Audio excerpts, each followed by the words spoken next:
My name is Eric Lawson. I'm 42 years old and I work as a contractor. It's tough work, long hours on construction sites, calloused hands, and more stress than I'd like to admit, but it pays well and has given me a good life. I've always been proud of what I've built, not just with wood and steel, but in my personal life too. I met Claire at a summer barbecue when I was 27 and she was 25. She was standing by the grill, laughing at something her friend had said, and when she turned and caught me staring, her smile made my chest tighten. I knew she was different. We fell in love quickly, the kind of love that makes you stupid and brave at the same time. Within 2 years, we were married in her parents' backyard, surrounded by string lights and the people who mattered most. For 15 years, I believed we had the perfect marriage. Claire never worked outside the home. I was happy to provide, while she took care of the house. We had our rhythm. Dinners on the porch watching the sunset, quiet weekends at the lake, Sunday mornings tangled in sheets. The simple happiness most people dream about but never quite achieve. We tried for kids, but it never happened. Claire cried about it sometimes, and I'd hold her, telling her we were enough for each other. I meant it. Then Mark's world collapsed. Younger brother had always been the charmer, quick with a joke, easy with a smile, the guy everyone wanted at their party. But his divorce was vicious. His ex-wife took him for everything. The house, the cars, most of his savings. She'd caught him with her sister, and the judge hadn't been sympathetic. By the time the lawyers were done, Mark was financially ruined and emotionally destroyed. I found him in Murphy's bar at 2 p.m. on a Tuesday, unshaven, wearing the same shirt I'd seen him in a week earlier.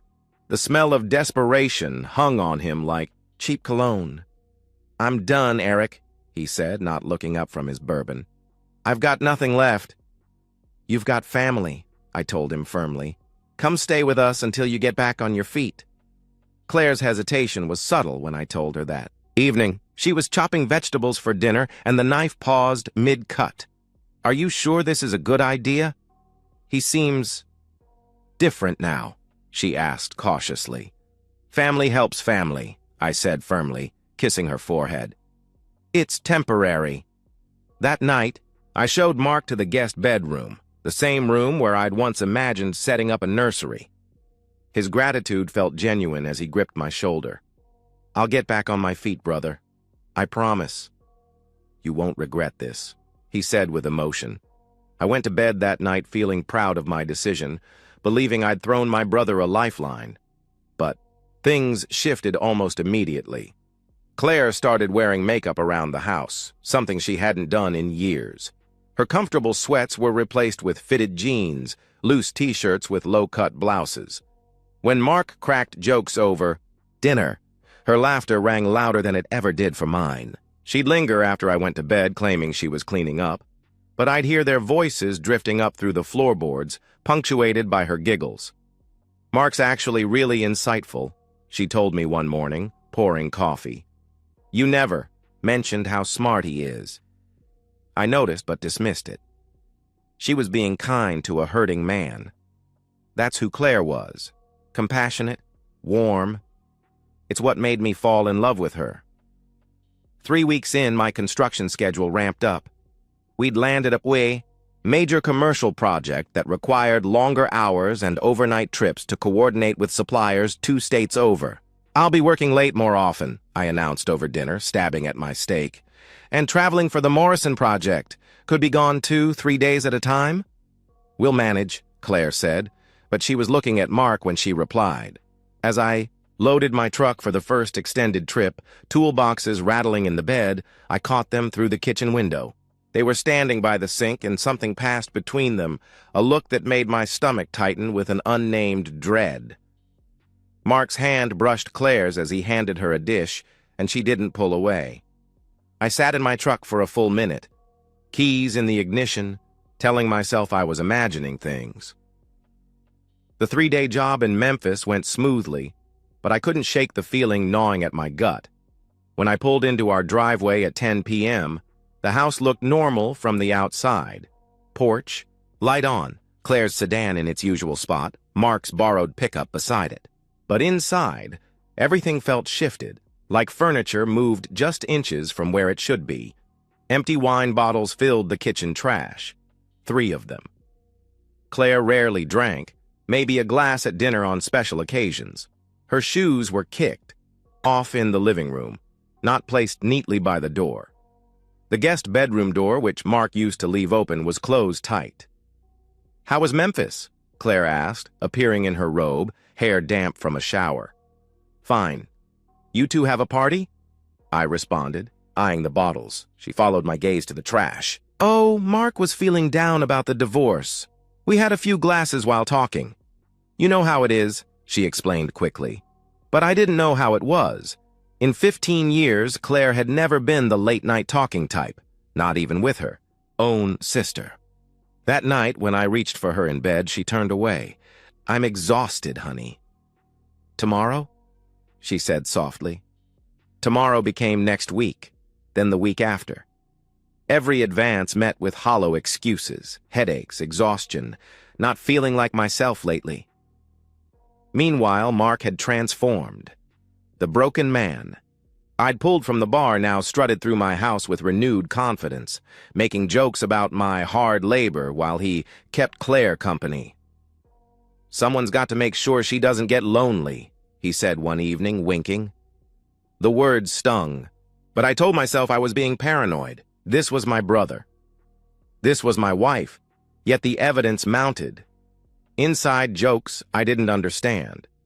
Conversations that died the moment I entered a room. One evening I came home early to find them on the couch watching a movie, sitting close enough that their thighs touched. The space between them vanished the moment they noticed me. "Join us," Claire said, her voice too bright. "I should check on some emails," Mark said, standing quickly. "I'll come help," Claire offered, following him before I could respond.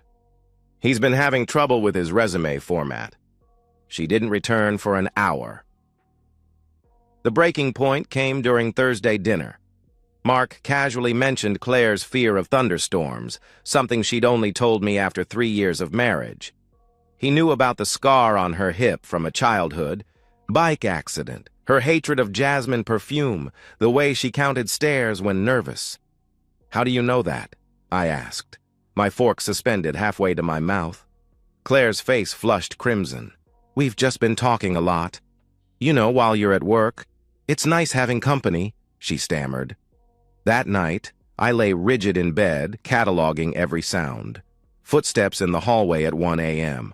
The guest bathroom door opening, closing. Whispered. Voices that stopped when I shifted positions. At 3 a.m., I got up for water and found Claire's wedding ring on the bathroom counter. She'd never taken it off before, not even for gardening. "Oh, I was cleaning it," she said the next morning when I held it up, but it wasn't any cleaner than before. My work suffered. I misread blueprints, ordered wrong materials, snapped at my crew. My foreman Dave pulled me aside. "Everything okay at home, boss?" he asked with concern. "Fine," I lied. I started leaving work randomly, making excuses about forgotten tools or documentation. Each time I arrived home unexpectedly, I found them quickly separating. From the kitchen, the living room, once from the hallway near the guest bedroom. "You're paranoid," I told myself, but my gut knew better. My brother's cologne lingered in my bedroom. Claire's phone, which she used to leave anywhere, never left her side now. When notifications popped up, she'd flip it face down or walk to another room to respond. 3 weeks after that first trip, another big job came up, a hotel renovation 3 hours north. "I'll be gone 3 days," I announced at dinner. "Leaving Tuesday morning." "That's rough," Mark said, not looking up from his plate. "But don't worry about anything here, brother. I'll take real good care of Claire while you're gone." The emphasis on real good care made my blood run cold. The way Claire's breath caught, the quick glance between them, I knew. Tuesday morning, I loaded my truck with elaborate theater, packed my bags, my tools, even called Claire from the road to say I'd arrived safely. But I'd only driven to a motel 1 town over, waiting, planning, knowing I'd return Wednesday night to confirm what my heart already knew. My hands shook as I turned the key Wednesday night, entering my own home like a thief. I'd parked 2 blocks away and approached through the backyard, avoiding the motion lights I'd installed myself. The house felt wrong immediately, electric with betrayal, thick with secrets, wine glasses on the coffee table, one bearing lipstick marks, Claire's blouse draped over the couch arm, Mark's shirt on the floor, and from down the hallway, from the guest bedroom I'd prepared with my own hands, came sounds that turned my stomach to acid. Each step down that hallway felt like walking through wet concrete. My work boots, which I'd forgotten to remove, seemed thunderous on the hardwood. But they didn't hear.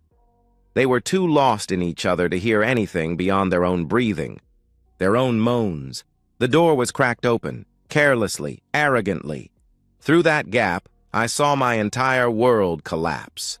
Claire, my wife of 15 years, was naked and entwined with Mark, her legs wrapped around my brother's waist, her fingers in his hair. The same hands that wore my ring, that had held mine through, better and worse, were now clawing at another man's back, my own brother's back. For a moment, I couldn't move, couldn't breathe, couldn't process the devastation of seeing the 2 people I trusted most in the world destroying everything I'd built. 15 years of marriage, 15 years of working overtime to give her everything. 15 years of being faithful, supportive, devoted, shattered in the guest bed I'd bought to help Mark recover. The rage hit like a sledgehammer. I kicked the door so hard it bounced off the wall. Mark barely had time to turn before I grabbed his throat and yanked him off my wife, off my bed, throwing him naked onto the floor. My fists, hardened by years of construction work, connected with his face again and again. I felt his nose break, saw blood spray across the white carpet, heard him screaming apologies that meant nothing. "Eric, stop, stop!" Claire screamed, scrambling for sheets, but I couldn't stop. Each punch carried years of brotherhood betrayed. Each kick to his ribs was for every dinner he'd eaten at my table while planning to f*** my wife. He curled into a ball, sobbing, begging, bleeding. I kicked his stomach, his back, wanting to break something that could never heal. "Eric, please!" Claire had found her robe, tears streaming down her face. "It was just one time. We were drunk. It doesn't mean anything," she sobbed desperately. I turned to her, and she stepped back at whatever she saw in my eyes. One time.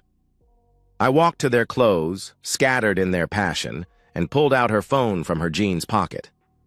"I know this isn't the first time. You think I'm stupid? You think I haven't noticed?" I demanded. The weeks of changes, the suspicious behavior, the intimate knowledge Mark had of her, it all pointed to an ongoing affair. I grabbed the sheets, yanking them away from both of them. "Get out! Both of you! Now!" I commanded coldly. "Eric, please let us get dressed," she pleaded. "Out!" I roared, shoving them toward the door. Let the neighbors see what kind of cheating woman I married and what kind of brother I had. I pushed them outside naked, Claire sobbing and trying to cover herself, Mark limping and bloodied. Several neighbors' lights flickered on. "Good. Let them see. The prenup will be enforced," I told Claire coldly. "You get nothing, nothing." "Eric, baby, please," she begged.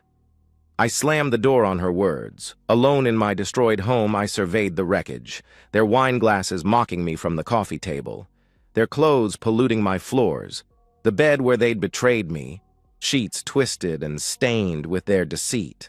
But as the adrenaline faded, something colder took its place. Throwing them out naked was satisfying, but it wasn't enough. They'd planned this carefully, systematically destroyed my life while smiling to my face. They deserved more than humiliation. They deserved complete destruction. I called my lawyer, waking him at midnight. "Tom, I need you to pull the prenup." "Yeah, now." "I don't care what time it is," I said firmly. Then I began my real work. Claire's phone, left behind in her panic, unlocked with the anniversary date she'd apparently forgotten meant anything. The messages were all there, weeks of planning. Jokes about my stupidity. Mark telling her what he wanted to do to her in explicit detail. Claire responding with pictures, encouragement, counting down the days until my next trip. One message from Mark made me see red. He actually thinks I'm grateful. The idiot is financing his own cuckolding. Another from Claire. I can't wait until you're in his bed. There's something so hot about doing it right under his nose. They hadn't just betrayed me. They'd laughed about it. I sat at my kitchen table until dawn, planning like I'd plan a construction project, every detail mapped out, every vulnerability identified, every consequence calculated. By sunrise, I had blueprints for their destruction. The prenup was ironclad. Tom had insisted on it years ago, despite Claire's tears about not trusting our love. She'd signed without reading, trusting me like I'd trusted her. The adultery clause was clear. Infidelity voided any claim to marital assets. The house, my business, our savings, all mine. She won't get a penny, Tom confirmed over the phone. With this evidence, she can't even contest it. But legal victory wasn't enough. I wanted scorched earth. Claire's parents, Richard and Dorothy, were conservative Baptists who'd loved me from day one. I'd been the steady, reliable man who'd rescued their wild daughter from her party girl 20s. I drove to their house Sunday morning, carrying a folder of screenshots. Eric! Dorothy hugged me warmly. Where's Claire? We missed you both at service. I need to show you something, I said quietly. I laid out the evidence methodically. The texts, the photos Claire had sent Mark, the security footage from my doorbell camera showing them kissing on my porch while my truck was still in the driveway. Richard's face went from confused to horrified to furious. Dorothy wept, then prayed, then wept again. That Jezebel. Richard finally spoke, his voice shaking.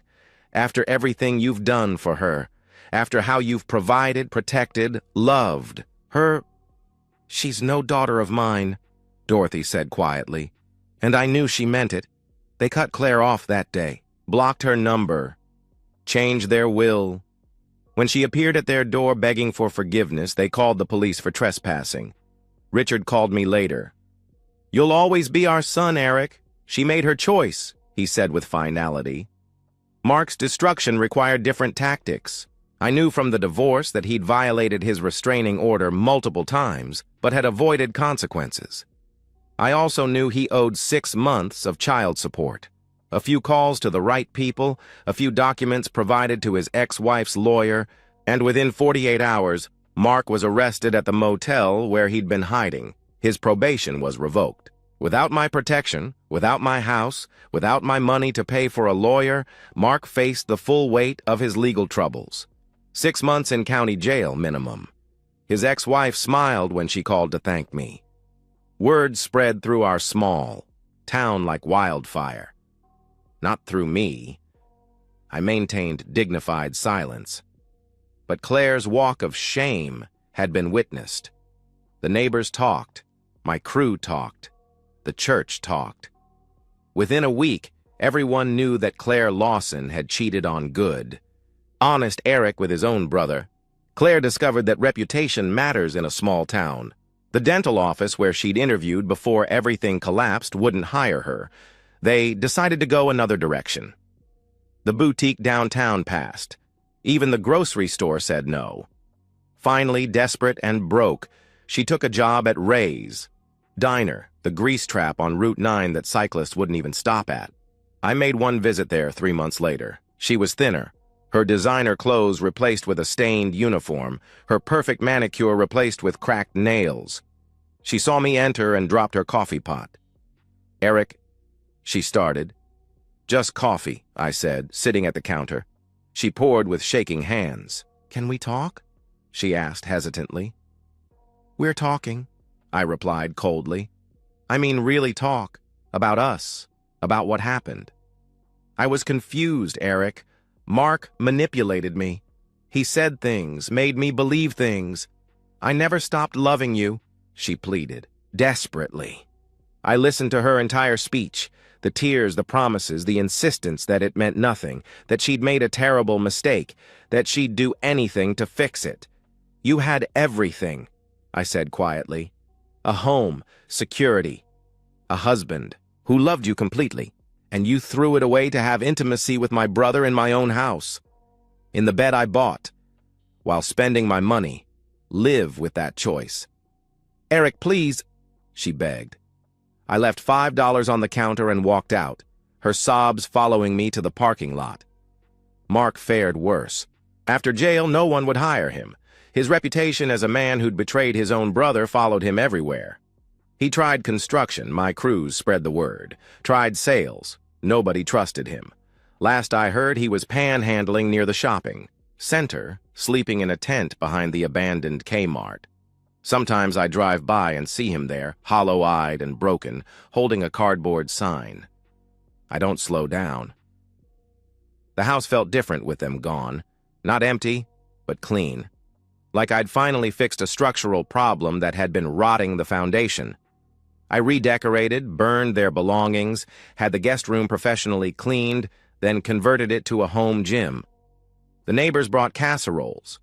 My crew invited me to barbecues. The women at church started smiling more, asking if I needed anything at all. I dated carefully, slowly, with the wisdom of someone who'd learned to spot red flags.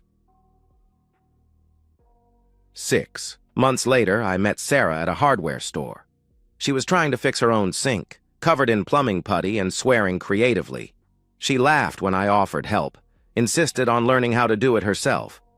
We had coffee after, then dinner. She had her own career, her own house, her own life. She didn't need me to save her, didn't want me to provide everything. She wanted a partner, not a provider. I believe in brutal honesty, she told me on our third date. No games, no lies, no betrayal. If something's wrong, we talk. If it's over, we say so. Clean breaks, no destruction. I could work with that. 6 months have passed since everything fell apart, a full year since that night I caught them. I stand on my porch with my morning coffee, surveying the life I've rebuilt. The sun's coming up over the construction site across town. My newest project, a community center that'll bear my company's name. Claire still works doubles at Ray's Diner. I know because Tom's investigator keeps tabs, making sure she doesn't try anything legally stupid. She lives in a studio apartment above the laundromat, the kind with water stains on the ceiling and neighbors who fight at 3 a.m. Her parents still send me Christmas cards, but haven't spoken to her since the revelation. She's become the town cautionary, tale, the woman who had everything and destroyed it for nothing. Mark never recovered. The jail time broke something in him that was already cracked. He panhandles near the town center now, his addiction worse than ever. Sometimes he shuffles past my job sites, a living ghost of brotherhood betrayed. My workers know not to give him anything. Once, he approached me directly, skeletal and desperate, calling my name. I looked through him like he was glass and kept walking. The house feels like mine again. Sarah comes over twice a week, but we're taking things slow. She respects what I've been through, doesn't push for more than I'm ready to give. We cook together, laugh at bad movies, work on projects side by side. She fixed my bathroom sink last week while I made dinner. Partnership, not dependency. You know what I like about you? She said recently, painting my kitchen while I installed new cabinets. You don't need anyone to complete you. You're already whole. She's right. The betrayal didn't break me. It revealed me, showed me I could survive anything, destroy those who deserved it, and rebuild stronger. I lost a wife and a brother that day. I came home early. But looking at what they've become, at what they always were beneath the surface, I realize I didn't lose anything of value at all. The coffee's getting cold. I head inside to get ready for work, passing the hallway where I once caught them whispering. Now it holds pictures from my latest projects, awards from the Construction Association, a photo of Sarah and me at the job site, hard hats on and grinning. My phone buzzes. It's Richard, Claire's father. Saw the news about your community center project. So proud of you, son. Dorothy sends her love. I text back thanks, meaning it. The last good thing from that old life, preserved. I've got foundations to pour today, things to build that will last. And that's the end of today's story. If you enjoyed it, please give this video a thumbs up and drop a comment below. Your support helps the algorithm push my content further. If you're new to the channel, don't forget to hit that subscribe button. It really helps me keep creating more stories for you. Thanks for watching, and I'll see you in the next one.